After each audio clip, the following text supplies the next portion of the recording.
একজন সাধারণ বাংলাদেশী নাগরিক হিসাবে একটা নারীর পাওয়া উচিত এই দেশে, সেটা আমরা পাচ্ছি না। প্রত্যেকটা নারী এখন নিরাপত্তাহীনতায় ভুগছে।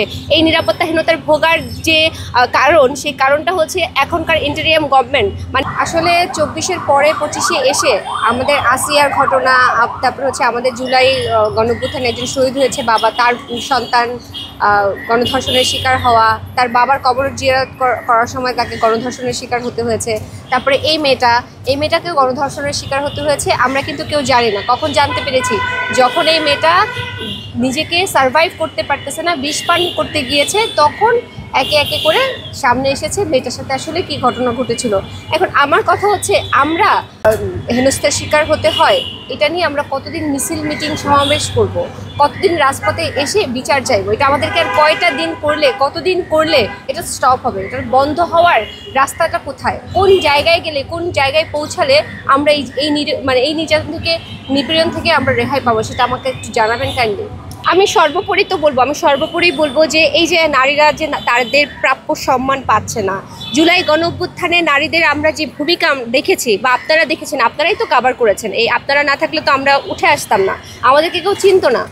এই গণমাধ্যম যে হারে নারীদের ভূমিকা অংশগ্রহণ দেখেছেন, আমাদের একটা কণ্ঠে আমরা আমাদের আঁচল দিয়ে ভাইদেরকে রক্ষা করেছি। আমার ভাইদেরকে আমরা ধরতে দেই নাই, পুলিশকে ধরতে দেই নাই, গুলি চালাতে দেই নাই, আমরা সামনে দাঁড়িয়েছি, আমাদেরকে ঢাল হিসাবে ব্যবহার করা হয়েছে। সেই আমরা ঢাল হয়ে নারীরা আজকে গণঅভ্যুত্থানের নারীরা কোথায়? এই জুলাইতে 1 বছর হলো আমরা এই জুলাই দাঁড়ায় আছি। এই 18 তারিখে এখানেই ছিলাম আমরা।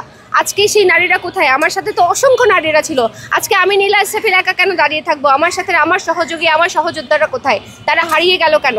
এই প্রশ্নটা হচ্ছে, এটার উত্তর দিতে হবে ইন্টারিয়ামকে। ইন্টারিয়াম পারতো না একটা রাষ্ট্রীয়ভাবে একটা স্টেপ নিতে, নারীদেরকে সম্মাননা দিতে, যে নারীরা এই গণঅভ্যুত্থানে অংশগ্রহণ করেছে তাদের একটা তালিকা তৈরি করতে, তাদেরকে সসম্মান দিতে। সেটা তারা দেয় নাই, তারা কোনো কিছুই করে নাই। আমি এখন পর্যন্ত এই 1 বছর হয়ে গেল গণঅভ্যুত্থানের, এই 1 বছরে আমি নারী তো দূরের কথা, এই দেশের কোনো উন্নতি সেরকম দৃশ্যপটে এসেছে আমি তার কোনো নজিরা দেখতে পাচ্ছি না ভাই। I am sorry. আইন তো মোটেও পাশে নাই, আইনের কোনো রকমের কোনো কাজ নাই। আইনের যে বিধান, সেই আইনের বিধানকে কেউ ফলো করছে না।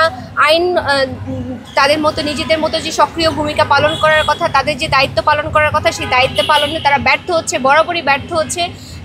যে ধরনের আইনি সহযোগিতা অ্যাজ এ ওম্যান, আমি তাদেরকে দোষারোপ করবো যারা হচ্ছে এখন সিটে আছে।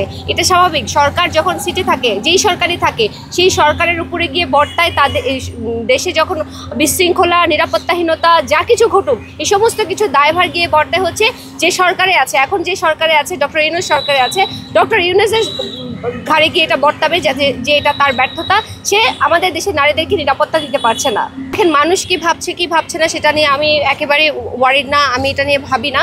আমার কাছে যেটা মনে হয়েছে যে নারীদেরকে নিরাপত্তাহীনতায় যে ভুগতে হচ্ছে, নারীরা যে এখন 8টার পরে বাসা থেকে বেরোতে পারে না, পুলিশ যে তাদের কার্যক্রমগুলো যে ঠিকঠাক মতো পালন করছে না, এই যে দায়িত্বহীনতা এবং এই যে নিরাপত্তাহীনতা, এটার পুরোপুরি দায়ভার হচ্ছে এখন সরকারে যারা আছেন তাদের উপরে গিয়ে ওইটা বর্তায়। আপনি দেখেন যে আমরা একটা ছিল, মানুষের মুখের একটা বুলি ছিল যে গোপালগঞ্জ শুধুমাত্র হাসিনার দেশ, হাসিনার জায়গা, ওখানে অন্য কোনো পলিটিক্যাল পার্টি গিয়ে ওখানে রাজনীতি করতে পারবে না। কিন্তু এনসিপি এই সাহসটা দেখিয়েছে যে হ্যাঁ, গোপালগঞ্জ বাংলাদেশের বাইরের কোনো জেলা না, এটা বাংলাদেশের অন্তর্ভুক্ত একটি জেলা। সেখানেও হচ্ছে এনসিপি যেতে পারে, বা আমরা সাধারণ মানুষ যারা আছি আমরাও যেতে পারি এবং ওখানে রাজনীতি করতে পারে। হাসিনা ছাড়া অন্যান্য রাজনৈতিক দল যারা আছে তারা ওখানে যেতে পারে, তাদের সাথে মত বিনিময় করতে পারে, তাদেরকে নিয়ে রাজনীতি করতে পারে, তাদেরকে নিয়ে দেশ গঠন করতে পারে। এটার একটা বিরাট প্রমাণ রেখেছে, এটার বড় একটা সাহসিকতার প্রমাণ দিয়েছে এনসিপি।